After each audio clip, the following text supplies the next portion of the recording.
Sahabat Firman, senang sekali kita boleh kembali jumpa pada saat ini. Saat ini saya sedang berada di Tasmania, di kota Hobart, dan udara cukup dingin, kurang lebih sekitar 10 derajat pada saat ini.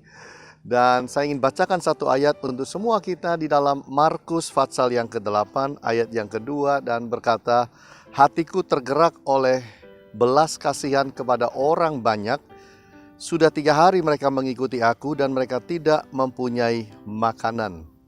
Sahabat Firman, kita melihat di dalam kehidupan setiap kita bahwa Yesus memberikan satu contoh yang sangat luar biasa, bahwa orang itu harus punya hati yang bisa berbelas kasihan. Zaman sekarang ini gampang sekali kita terpengaruh oleh dunia yang keras, oleh dunia yang betul-betul mengalami banyak sekali tantangan sehingga hati manusia itu hilang belas kasihannya. Itu sebabnya di dalam hidup saudara dan saya, marilah kita berhati-hati supaya di dalam kehidupan semua kita belajar untuk punya hati seperti Yesus. Mujizat tidak akan pernah terjadi. Yesus memberi makan 5.000 orang, Yesus memberi makan 4.000 orang, Yesus menyembuhkan orang yang buta, Yesus menyembuhkan orang yang timpang. Tidak akan pernah terjadi kalau tidak dimulai dengan hati yang berbelas kasihan.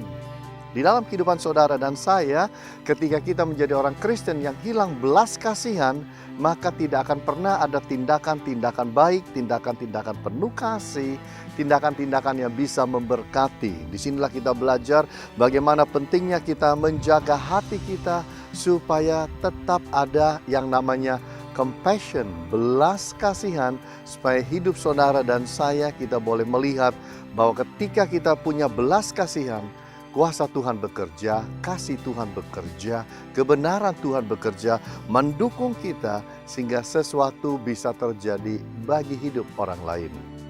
Mari dalam hidup semua kita belajar bahwa menjaga hati yang baik, menjaga hati yang berbelas kasihan itu perlu dilatih.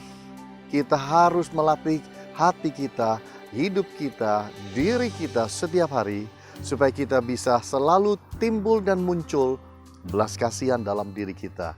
Kalau kita lakukan itu, saya percaya kita menjadi murid yang sungguh-sungguh memuliakan dan memberkati.